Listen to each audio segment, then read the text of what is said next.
परमात्मा का वास वहां होगा, परमात्मा उनको वर्ण करेगा जो ब्रह्म और क्षत्र इन दोनों शक्तियों से युक्त हों। यस्य ब्रह्म च क्षत्रम चोभे भवत ओदनम, ये दोनों होने चाहिए। हमको स्वयं की भी प्रगति करनी होगी और दूसरों की भी रक्षा करनी होगी, दूसरों का भी कुछ हित करना होगा। और जो वृत्ति हम अपनी कर रहे हैं वो इस विधि से करनी होगी कि दूसरों का क्षत न हो, दूसरों को हानि न हो या कम से कम हो। और यदि दूसरों की हानि हुई है तो हम किसी अन्य तरीके से उसकी क्षतिपूर्ति करें, उसकी भरपाई करें। तो यस्य ब्रह्म च क्षत्रम चोभे भवत ओदनम। आगे कहा मृत्यु यस्य उपसेचनम, और मृत्यु जिसका उपसेचन है।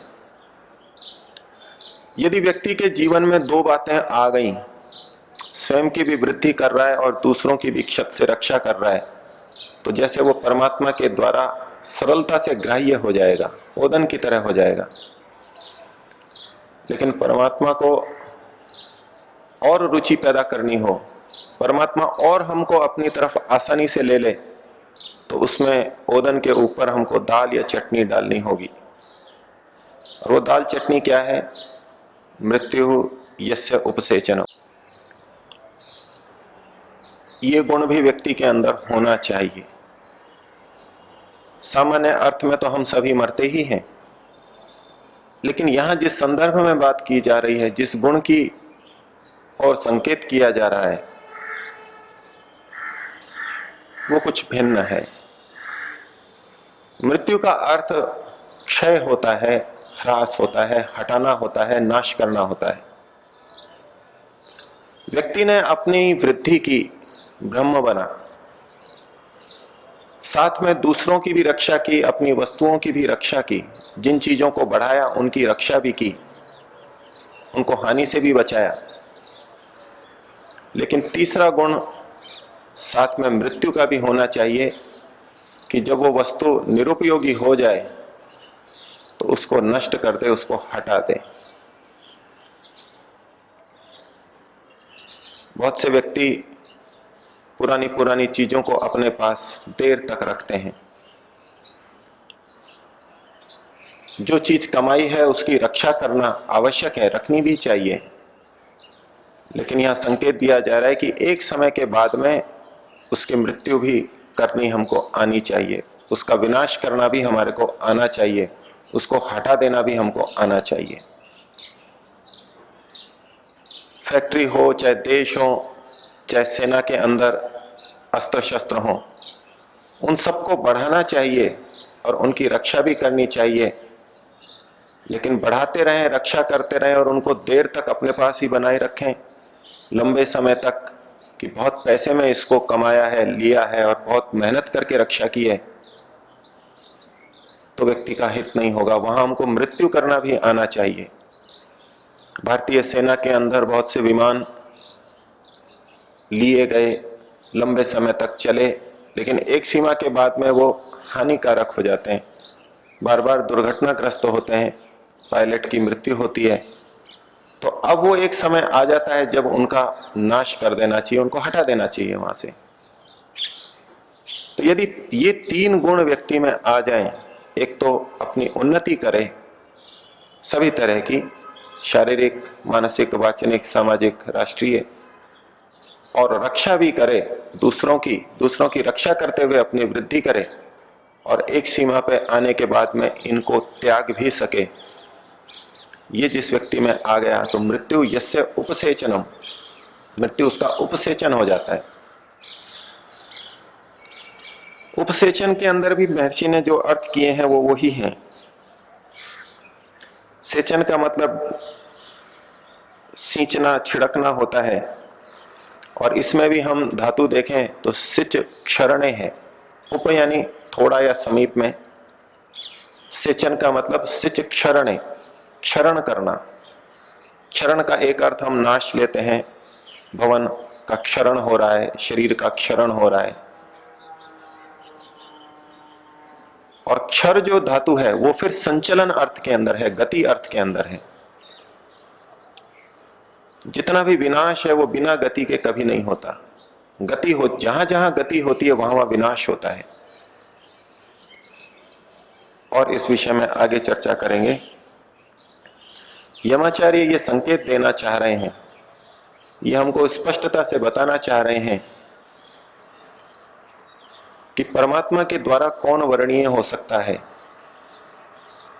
तो तीन बिंदु दिए इस श्लोक के अंदर। एक तो हम ब्रह्म बने, सदैव वृद्धि करने वाले बने, प्रगति करने वाले बने, लेकिन साथ में क्षत्र भी बने, हानियों से रक्षा भी करें, हानि न पहुंचाते हुए वृद्धि करें। और जब वस्तु की सीमा आ जाए तो हमारे अंदर ये मोह ना रहे कि हम वस्तु को अपने गले से बांध के रखें और वो हमारे जी का जंजाल बन जाए। उस समय पे हम उसका नाश भी कर सकें, उसको अपने से हटा भी सकें। ये तीन सामर्थ्य जिस व्यक्ति में होगी, परमात्मा उसको ग्रहण कर लेगा, उसका सेवन कर लेगा। परमात्मा भी इन तीन तत्वों को करता है, इस संसार को बनाता है, बढ़ाता है, और फिर इसकी रक्षा करता है, पालन करता है, और जब समय आता है तो बिना मोह के इसका विनाश भी कर देता है।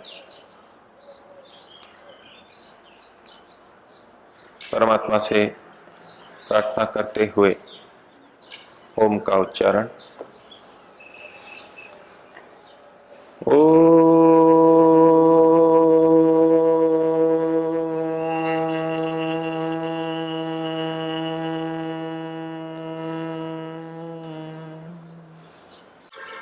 कठोपनिषद की दूसरी वल्ली के अंतिम 25वें श्लोक पर चर्चा चल रही थी। यमाचार्य ने नचिकेता को जो आध्यात्मिक उपदेश दिया उसे हम समझने का प्रयास कर रहे हैं। यमाचार्य ने कहा था कि परमात्मा को वही व्यक्ति पा सकता है जिसका वर्ण परमात्मा कर ले।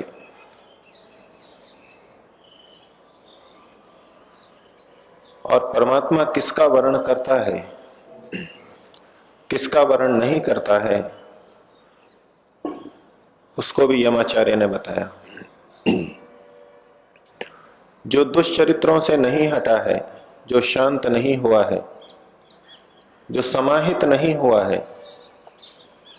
इस ब्रह्म ज्ञान को सुनकर के भी जो अशांत मन वाला है वो परमात्मा को नहीं पा सकता। यस्य ब्रह्म च क्षत्रम चोभे भवत ओदनम मृत्युर्यस्योपसेचनम क इत्था वेद यत्र सह। परमात्मा के द्वारा कौन स्वीकार्य हो सकता है, उसको परमात्मा के भोजन के रूप में यहां प्रस्तुत किया गया है। कल आपके सामने बात रखी थी कि जो ब्रह्म और क्षत्र है, वृद्धि करने वाला है, उन्नति करने वाला है, और जो क्षत्र है, रक्षा करने वाला है स्वयं की एवं अन्यों की, जो इस प्रकार की वृद्धि कर रहा है जिससे कि दूसरों को हानि ना हो, इस प्रकार से प्रगति कर रहा है जिससे कि दूसरों को हानि ना हो, स्वयं की भी हानि ना हो, ऐसा व्यक्ति परमात्मा का ओदन हो जाता है, भात हो जाता है। जिस प्रकार से अच्छे बासमती चावल को व्यक्ति सरलता से ग्रहण करता है, उसी प्रकार से परमात्मा के लिए ये व्यक्ति सरलता से ग्रहण करने योग्य हो जाते हैं। और कहा मृत्युर्यस्योपसेचनम, मृत्यु जिसका उपसेचन हो। मृत्यु का अर्थ जो प्राण का त्याग करता है। मृंग प्राण त्यागे धातु से शब्द बना है मृत्यु। म्रियते इति मृत्यु, जो मरता है अर्थात प्राण का त्याग करता है, वह परमात्मा का उपसेचन होता है। परमात्मा के ओदन में चटनी का, घी बूरे का काम करता है, अर्थात वो परमात्मा के द्वारा और अच्छी तरह ग्रहण करने योग्य, स्वीकार किया जाने वाला हो जाता है। परमात्मा तीन मुख्य कार्य करता है। सृष्टि की उत्पत्ति, उसकी वृद्धि, उसका रक्षण, उसका पालन, और तीसरा अंत में विनाश। परमात्मा ने बहुत प्रेम से पूरी सामर्थ्य लगा करके श्रेष्ठतम रूप से इस प्रकृति को बनाया, मनुष्य शरीर को बनाया,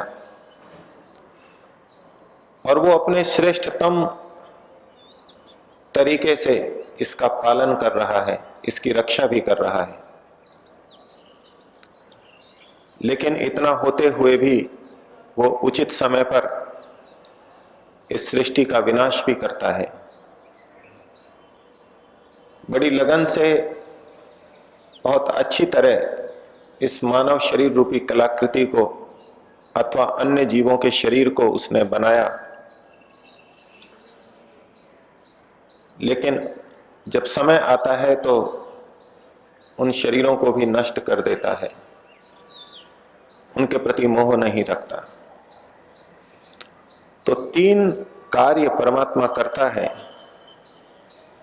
और ऐसा ही हमारे से भी उसे अपेक्षित है। हम सतत निर्माण करें, सतत रक्षा करें, और उचित समय आने पर उसका विनाश भी कर दें, उसको छोड़ भी दें। प्राणों का त्याग अर्थात प्रिय वस्तु का त्याग। जो हमको प्रिय होती है, हम कहते हैं प्राणों से भी प्रिय है, प्राणों की भी प्राण है, इसमें तो हमारे प्राण बसते हैं, अर्थात वो हमको बहुत प्रिय होती है। ये श्लोक जहां व्यापक रूप से संसार के लौकिक व्यवहारों में भी लागू होता है, वहां अध्यात्म तो इसका मुख्य विषय ही है। आध्यात्मिक व्यक्ति के लिए ही यह उपदेश दिया जा रहा है। लौकिक व्यवहार में यदि कोई व्यक्ति केवल प्रगति की बात करे, खेत के अंदर पौधे, फसल उगाने ही उगाने की बात करे, पेड़ लगाता जाए, पौधे बोता जाए, लेकिन साथ में रक्षा की बात ना करे, चाहे जो पशु, चाहे जो पक्षी आकर के, चाहे जो व्यक्ति आके उसको काट ले जाए, रौंद दे, नष्ट कर दे, उसकी वो चिंता नहीं करता। वो केवल अपना कर्तव्य करते हुए चल रहा है कि मुझे तो बस बोना है। इस तरह की प्रवृत्ति लेके बहुत से व्यक्ति जीवन में चलते भी हैं। ये कहते हैं हमारे को तो बस करना है, वो करते हैं, बस हमने कर दिया, आगे क्या होगा उसकी चिंता नहीं। क्यों इस चिंता में पड़े? लेकिन ये ना तो जीवन जीने की शैली है, ना अध्यात्म में बढ़ने की शैली है। जहां हमको बढ़ाना होता है वहां उसकी रक्षा भी करनी होती है, उसकी रक्षा भी करनी आवश्यक है। तो खेत यदि बोया है, बाग में यदि पौधे लगाए हैं, तो उनकी रक्षा भी हमारे लिए आवश्यक है। और यदि किसी व्यक्ति ने दोनों कार्य किए हैं, बहुत मेहनत करके बोया है और मेहनत करके उसकी रक्षा की है, अब जब फसल पक गई और उसको उससे स्नेह है, फसल पैदा की थी भोजन के लिए, अन्न की प्राप्ति के लिए, पेट भरने के लिए, जिसको उसने उत्पन्न किया, जिस पौधे की उसने रक्षा की, एक समय आने पर उस पौधे को भी छोड़ना होगा, केवल अन्न का ग्रहण करना होगा। वही हमारे लिए उपयुक्त है।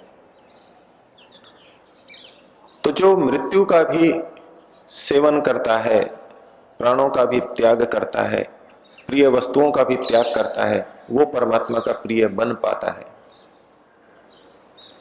अब इस विषय को अध्यात्म में घटा करके देखें कि जो व्यक्ति अपनी आध्यात्मिक प्रगति करता है, अध्यात्म के मार्ग पर कुछ न कुछ चलता है, कुछ ध्यान उपासना करता है, कुछ प्राणायाम करता है, थोड़ी देर संयम से रहता है, वाणी का संयम करता है, मौन रहता है, अथवा प्रेम पूर्वक बोलता है, परमात्मा की स्तुति प्रार्थना उपासना करता है, ये उसकी आध्यात्मिक प्रगति है। प्रगति करे, ब्रह्म का गुण, बढ़ने का गुण उसमें आए, तभी परमात्मा उसे स्वीकार करेगा। लेकिन साथ में उसको क्षत्र का गुण भी अपनाना होगा। क्षत्र का अर्थ हुआ था कि जो रक्षा करता है। किससे रक्षा करनी है? यहां अध्यात्म के विपरीत जो विचार हैं, अध्यात्म के विपरीत जो क्रियाएं हैं, उनसे अपनी रक्षा करनी है। जहां हम परमात्मा की स्तुति प्रार्थना कर रहे हैं, ये अध्यात्म का मार्ग हुआ, तो अपनी हमें रक्षा करनी होगी संसार से, संसार के भोगों से। ध्यान उपासना के समय जब हम परमात्मा को ही परम प्रिय मान रहे हैं, तो उस बात की रक्षा इसी में है कि संपूर्ण दिन भी हम परमात्मा को ही परम प्रिय मानते रहें।